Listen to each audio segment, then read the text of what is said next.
Welcome back to Miniature Mashup. Today I want to talk about the superiority of playing with miniatures versus theater of the mind. And I know a video like this is going to get me hit with critiques of bad, wrong fun that is somehow saying anything negative about some other group's play style is bad form.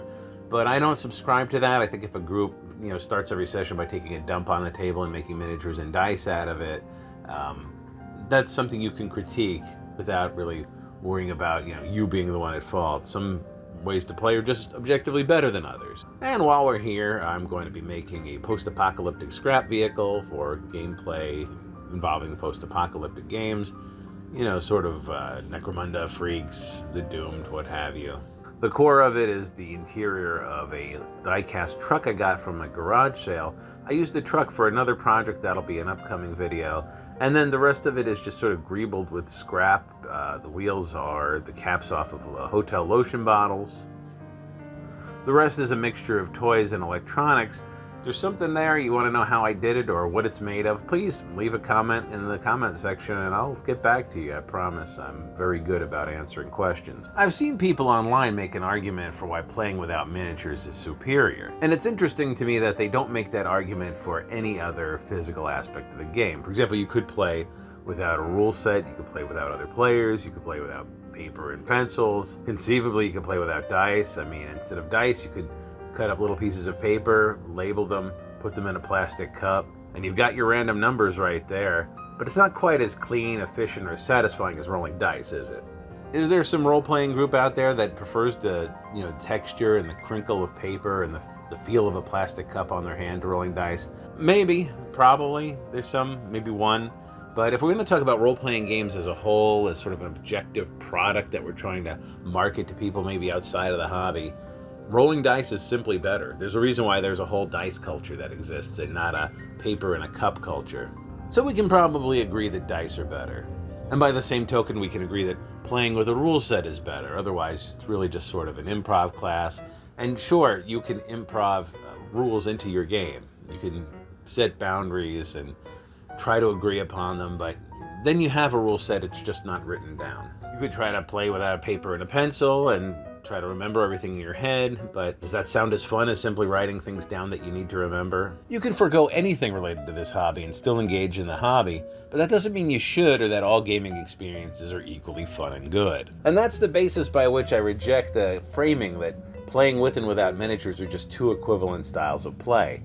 They aren't, any more than building a house without tools is equivalent to building a house without hammers and saws.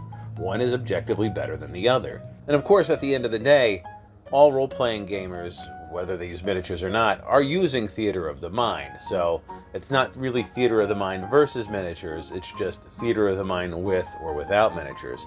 And I believe with miniatures is better, and I'll tell you why. Even when you're playing a miniatures-focused game like Warhammer or HeroClix, you're still using theater of the mind, even though it's mostly just about the miniatures.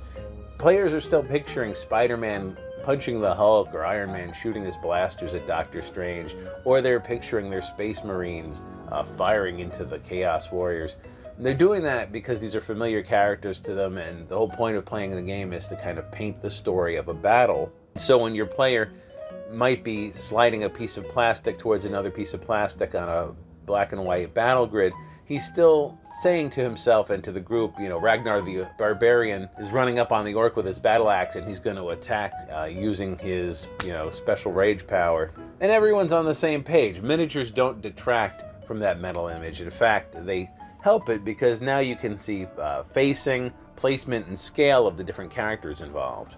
But I do want to address some of the thin arguments that people make in defense of playing without miniatures. I've got an article here from Dungeons & Dragons. Sorry, it's just dnddispatch.com, and it's called Theater of the Mind, Dungeons & Dragons Campaign, or at least that's the link. I don't know. Do you guys want me to put the link in the thing below? I can. I just don't think it's a particularly good article. But it does make some of these arguments, and all right, let me just get into it instead of framing it. The first pro for playing what they call Theater of the Mind style, and I'll just quote it. Theater of the Mind can make things faster/simpler. Especially for the DM's prep time. With no physical or virtual combat maps to set up, the DM can instead focus preparation efforts on story, enemies, and emotional beats. Okay, but miniatures don't really require prep time. Yeah, painting and assembling miniatures definitely does, but that is a different hobby from role-playing.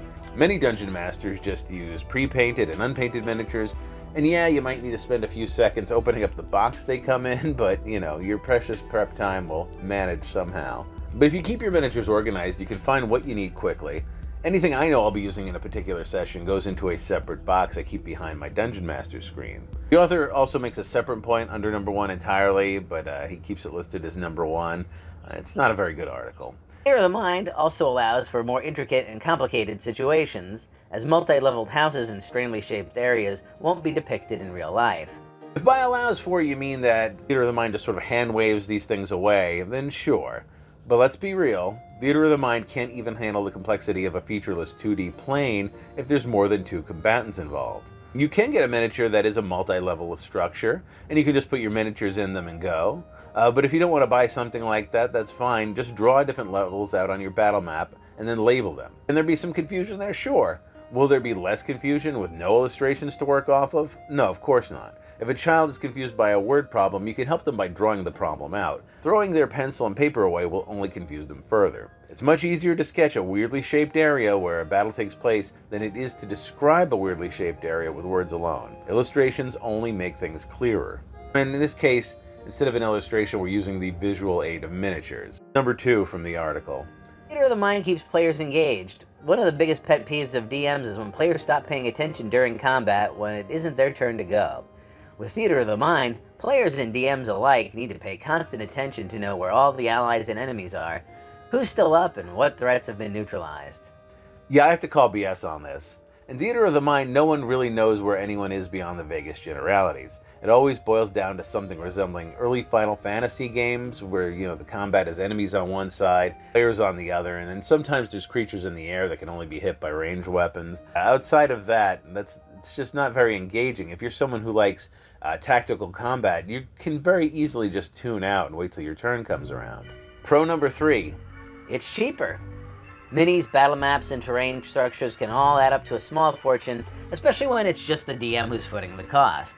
Yeah, it looks dope as hell to see a fully constructed castle on the kitchen table, but for those of us who don't have the deepest pockets, Theater of the Mind offers a reasonable out when it comes to those expenses. Okay, sure, it is true that having nothing at all is typically less expensive than having something, but that's a false dichotomy between having no physical representation on the combat or owning thousands of dollars in high-end miniatures and terrain. Anything can function as miniatures. Beads, coins, washers, smaller bits of cardboard, toys from thrift stores. Draw a grid on a pizza box with a Sharpie, there's your battle mat. This is particularly aggravating for me because this YouTube channel and others like it have existed for years before this article was written. This channel alone has over 150 videos about how to get a collection of nice Dungeons & Dragons miniatures for very little money. The fact that the author of this article didn't even look into this makes me want to slam my head into a wall. Number 4. It's more accessible. Some players may not have the means of loading up Astral or even the tech for a video call. Okay, sure. So if you're playing online and you don't have the technical know-how to set up D20 or anything like that, there are options. Over a Zoom call, you can point your webcam at a battle map and then move the miniatures for your players. It's not ideal, but no online play is ideal. Theater of the Mind campaigns allow for even those with just the ability to make a phone call to partake in the fun, not to mention that it's easier for players who are visually impaired. And this is true. Blind or nearly blind players will be playing Theater of the Mind only, no matter how many miniatures you own. Neither of these, though, are actual arguments in favor of Theater of the Mind. You're just reminding us that sometimes you have to play Theater of the Mind by necessity. Well, sometimes you have to sit on a toilet in your town's filthiest McDonald's. That doesn't mean it's preferable to going at home. Number 5. It's proven to work. Any and all Dungeons & Dragons actual play podcasts are, by definition, Theater of the Mind campaigns. Sure, the creators may use maps and miniatures to have a better understanding of where everyone is. And let me cut him off right there. Then they're not playing Theater of the Mind, are they? If they have maps and miniatures, even the ones you, the listener, can't see, they're still not playing Theater of the Mind only. They're using maps and miniatures. But they still need to explain what they're doing in a way for people listening to understand. But they have a point of reference that you as a dungeon master playing Theater of the Mind will not have. Matt Mercer can look down at the minis and describe what he sees.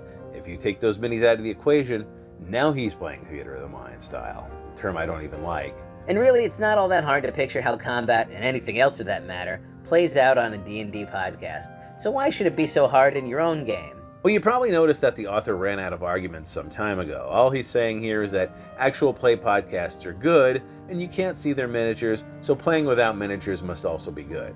This is not how we logic, people. Are there any good actual play podcasts that don't use miniatures? Sure, I love the Adventure Zone, but it only has 3 players. They're all members of an immediate family made up of professional entertainers, and they're all very relaxed when it comes to combat. You're not going to have that same level of ease with 4 IT guys and their wives. So let me give you a few reasons why playing without miniatures is a bad idea. So I'm sure you've heard the phrase that a picture is worth 1,000 words. Well, it's any kind of visual illustration really cuts down on the amount of describing things that you have to do. And in this case, miniatures are that illustration. And long game sessions where the Dungeon Master has to perform a lot of voices can tear out a Dungeon Master's voice box. Believe me, I've been there. And so why keep describing something that could be depicted instantly and perfectly with miniatures? And it's not just players who get confused, Dungeon Masters do too. My group stopped meeting during the COVID scare, and I started playing with another group online who used Theater of the Mind. I was the lowest level character, and I had the worst stats and the least magic items, and I was a healer, so every fight I would just kind of hang back and let everyone else take the lead. But with 8 players, the Dungeon Master just could not keep track of anything tactical. We were in the water getting attacked by fish, so I levitated myself up out of the water, and he still has the fish attack me. Another combat, I ride my horse away from the combat as fast as possible in the first round, and he still has me getting melee attacked by these crabs that are not that fast. Every fight became an equal exchange of blows between the party and the monsters, and anything more tactical than that just wasn't possible for anyone without a cybernetic brain. I don't blame the Dungeon Master, he's not a super genius, and you would have to be in order to track all this stuff. I blame the limitations of play without miniatures. Miniatures also keep everybody honest. A battle map and miniatures are a neutral third party in terms of deciding distance, placement, and line of sight. How many chess matches would end in a fist fight if there were no physical pieces? Can you imagine this? So you can't get into these arguments about who's where on the battle map if you could simply look down at the miniatures and see what the facts are. Theater of the Mind gives your Dungeon Master more agency, so if your Dungeon Master has issues, this will be one of the areas where they can engage in bad behavior. And players can use Theater of the Mind also to their advantage. I've seen players teleport or be magically near everything they want to be near, yet they're always away from danger at the same time. Playing with miniatures eliminates all of these shenanigans. That's not to mention how many different powers in current versions of D&D really sort of rely on the battle mat grid and proximity and placement and stuff, and you do sort of nerf those characters when you take away miniatures from your gameplay. So to sum it up, if your game is combat heavy, and 99% of them are, there's simply no advantage to playing without miniatures at all. Miniatures are proven tools, and in this case, they're visual aids that make combat fair, tactical, and easy to understand. You don't need that tool to play, but you also don't need to have good lighting under your car when you change your oil. But it is easier and a lot less messy when you do. Let's put this fake debate to bed once and for all. Playing without miniatures is not equivalent to playing with miniatures. It can be advantageous in games where atmosphere and the narrative is important and combat is not, but for most game groups, having some kind of visual representation for the action is simply better. As always, guys, thanks for watching. Please like and subscribe. It doesn't cost you anything. Hit the bell so you don't miss future videos. Please come to my Facebook page or my Instagram page. Check out my eBay store. And as always, thanks for watching. I hope to see you soon. Bye-bye.